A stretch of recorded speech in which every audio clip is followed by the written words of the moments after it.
Next നമ്മൾ പറയാൻ പോകുന്നത് സ്കോപ്പ് ഓഫ് മെറ്റീരിയൽ മാനേജ്മെൻറ്റ്, അല്ലെങ്കിൽ അതിൻ്റെ ഒരു ഫങ്ഷൻ.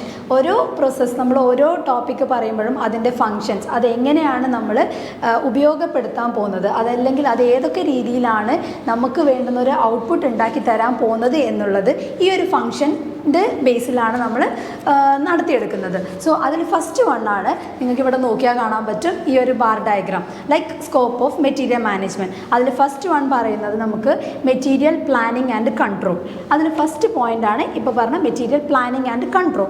അതിൽ എങ്ങനെയാണെന്ന് വെച്ച് കഴിഞ്ഞാൽ നമുക്ക് എല്ലാത്തിനും പ്രോപ്പറായി നമ്മളിപ്പോൾ എന്ത് കാര്യങ്ങൾ ചെയ്യുന്നുണ്ടെങ്കിൽ അത് മെറ്റീരിയലിന് മാത്രമല്ല, നമ്മളിപ്പോൾ ആസ് എൻ ഒരു ബിസിനസ് മാൻ ആണെങ്കിൽ നമ്മൾ ആ ഒരു ബിസിനസ് സ്റ്റാർട്ട് ചെയ്യുന്നത്, ഇപ്പോൾ നമ്മൾ ഉണ്ടാക്കാൻ പോകുന്ന ഒരു പ്രൊഡക്ഷൻ അല്ലെങ്കിൽ ഒരു മെറ്റീരിയൽ ഉണ്ടാക്കാൻ പോവുകയാണെങ്കിൽ ആ മെറ്റീരിയൽ ഉണ്ടാക്കുമ്പോൾ അല്ലെങ്കിൽ ആ പ്രൊഡക്റ്റ് ഉണ്ടാക്കുമ്പോൾ നമുക്ക് പ്രോപ്പറായ ഒരു പ്ലാനിങ് ആവശ്യമാണ്. നമുക്ക് ആ പ്ലാനിങ് അനുസരിച്ച് മാത്രമേ നമുക്ക് ഒരു പ്രോപ്പർ പ്ലാൻ ഉണ്ടെങ്കിൽ മാത്രമേ നമുക്ക് നമ്മൾ വിചാരിക്കുന്ന ഒരു ഔട്ട്പുട്ട് ഉണ്ടാക്കി നമ്മുടെ പ്രൊഡക്റ്റിനെ മെയിൻലി ഫോക്കസ് ചെയ്ത് നമുക്കതിനെ സെയിൽ ചെയ്യാൻ പറ്റുള്ളൂ. സോ അതിന് ആവശ്യമുള്ളതാണ് പ്ലാനിങ്. അതുപോലെ തന്നെയാണ് ഈ ഒരു മെറ്റീരിയൽസ് ഹാൻഡിൽ ചെയ്യുമ്പോൾ നമുക്കൊരു പ്രോപ്പർ പ്ലാനിങ് ഉണ്ടായിരിക്കണം. കാരണം എങ്ങനെയാണ് ഒരു മെറ്റീരിയൽ നമ്മൾ പർച്ചേസ് ചെയ്യേണ്ടത്, എവിടെ നിന്ന് പർച്ചേസ് ചെയ്യണം, അല്ലെങ്കിൽ ഈ ഒരു പ്രൊഡക്റ്റ് നമ്മൾ പുതിയതായിട്ട് മാർക്കറ്റിൽ ഇൻട്രൊഡ്യൂസ് ചെയ്യാൻ പോകുമ്പോൾ ആ പ്രൊഡക്റ്റിന് നിങ്ങൾ ഉദ്ദേശിക്കുന്ന അത്രയ്ക്കും ഔട്ട്പുട്ട് ഉണ്ടാക്കാൻ പറ്റുമോ ഇല്ലയോ എന്നുള്ളൊരു ഫോർകാസ്റ്റിംഗ് നിങ്ങൾക്ക് ഉണ്ടായിരിക്കണം. സോ ആ രീതിയിലായിരിക്കണം നിങ്ങൾ മെറ്റീരിയൽ കളക്ട് ചെയ്യുന്നതാണെങ്കിലും അതിനുള്ള പ്രൊഡക്ഷൻ നടത്തുന്നതാണെങ്കിലും അത് സ്റ്റോർ ചെയ്യുന്നതാണെങ്കിലും അത് മാർക്കറ്റിലേക്ക് വർക്കൗട്ട് ചെയ്യാൻ പോകുമ്പോഴും നിങ്ങൾ ശ്രദ്ധിക്കേണ്ടതിന് material planning and control. Next പറയുന്നത് നമുക്ക് പർച്ചേസിംഗ് ആണ്. നമ്മൾ ഈ ഒരു പ്ലാനിങ് അനുസരിച്ച് നിങ്ങൾ ഏത് പ്രൊഡക്റ്റാണ് ഉണ്ടാക്കാൻ പോകുന്നത് എന്നുള്ളതും സെക്കൻഡ് പോയിന്റിലാണ് നമുക്ക് പറയുന്നത് പർച്ചേസിങ്. ബിക്കോസ് എന്താ, നമ്മൾ ഒരു പ്രൊഡക്റ്റ് ഉണ്ടാക്കുമ്പോൾ ആ പ്രൊഡക്റ്റിൻ്റെ റോ മെറ്റീരിയൽസ് നിങ്ങൾ ഓൾറെഡി ഫോർകാസ്റ്റിംഗ് യൂസ് ചെയ്ത് നിങ്ങളുടെ മെറ്റീരിയലും ആൻഡ് ഓൾസോ നിങ്ങൾ ഉണ്ടാക്കുന്ന പോകുന്ന പ്രൊഡക്റ്റിൻ്റെ ക്വാളിറ്റിയും കാര്യങ്ങളൊക്കെ നിങ്ങൾ മെറ്റീരിയൽ പ്ലാനിങ്ങിൽ ഡിസൈഡ് ചെയ്തിട്ടുണ്ടാവും. അതിനുശേഷം നിങ്ങൾ നെക്സ്റ്റ് സ്റ്റേജ് എന്നുള്ള രീതിയിൽ പോകുന്നതാണ് പർച്ചേസിങ്.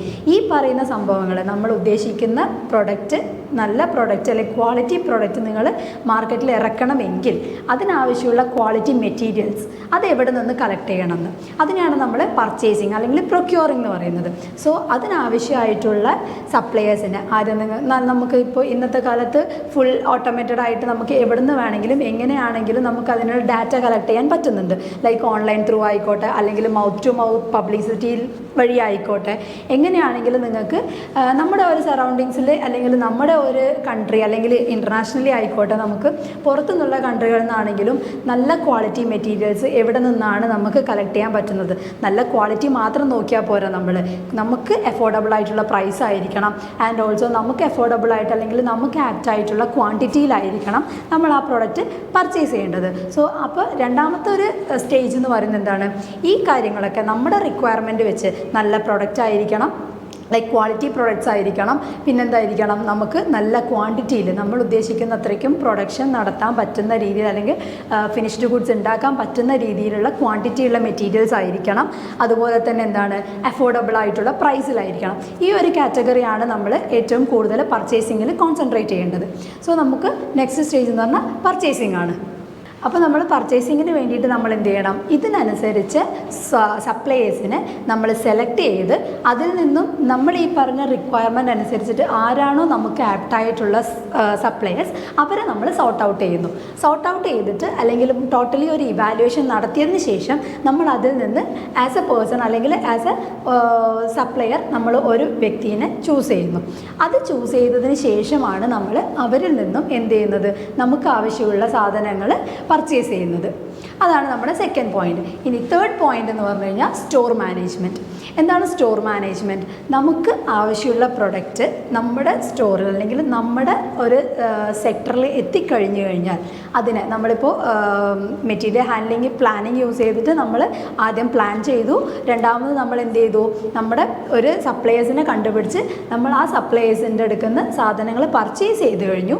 ദെൻ ആഫ്റ്റർ ദാറ്റ് നമ്മൾ എന്ത് ചെയ്യണം, അതിനെ പർച്ചേസ് ചെയ്തിട്ട് നമ്മൾ റിസീവ് ചെയ്യുന്നു. നമ്മുടെ ആ ഒരു ഇൻബൗണ്ടിൽ എത്തിച്ചു കഴിഞ്ഞു കഴിഞ്ഞാൽ പിന്നീട് നമ്മൾ ആ ഒരു പ്രൊഡക്റ്റിനെ എങ്ങനെയാണ് മാനേജ് ചെയ്യേണ്ടത്. ലൈക്ക് നമ്മുടെ സ്റ്റോറിൽ മെറ്റീരിയൽസിനെ മാത്രമല്ല, നമ്മുടെ എല്ലാ കാര്യങ്ങളും നമ്മൾ എങ്ങനെ മാനേജ് ചെയ്യുന്നു, അതിൻ്റെ ഡോക്യുമെൻറ്റ്സ് ആയിക്കോട്ടെ, റെക്കോർഡ്സ് ആയിക്കോട്ടെ, ഇത് നമ്മൾ പർച്ചേസ് ചെയ്യുന്നതിനുള്ള ബില്ലും കാര്യങ്ങളായിക്കോട്ടെ, അല്ലെങ്കിൽ നമ്മൾ പർച്ചേസ് ചെയ്ത എക്യുപ്മെൻറ്റ്സ്, അല്ലെങ്കിൽ പർച്ചേസ് ചെയ്തിട്ട് നമ്മൾ ഇവിടെ സ്റ്റാക്ക് ചെയ്യാനും അല്ലെങ്കിൽ നമ്മുടെ ഇവിടെ ട്രാൻസ്പോർട്ട് ചെയ്യാൻ യൂസ് ചെയ്യുന്ന എക്യുപ്മെൻറ്റ്സ് ആയിക്കോട്ടെ, ഇനി കൊണ്ടുവന്ന ആ റോ മെറ്റീരിയൽസ് ആയിക്കോട്ടെ, എന്ത് കൈൻഡ് ഓഫ് പ്രോഡക്റ്റ്സ് ആണെങ്കിലും നമ്മുടെ ഒരു സ്റ്റോറിൻ്റെ ഉള്ളിൽ എങ്ങനെയാണ് അതിനെ പ്രോപ്പറായിട്ട് അറേഞ്ച് ചെയ്യുന്നത്, അല്ലെങ്കിൽ പ്രോപ്പറായിട്ട് അതിനെ എങ്ങനെയാണ് നമ്മൾ സെറ്റ് ചെയ്യുന്നത് എന്നുള്ളതാണ് ഈ സ്റ്റോർ മാനേജ്മെൻറ്റിൽ വരുന്നത്.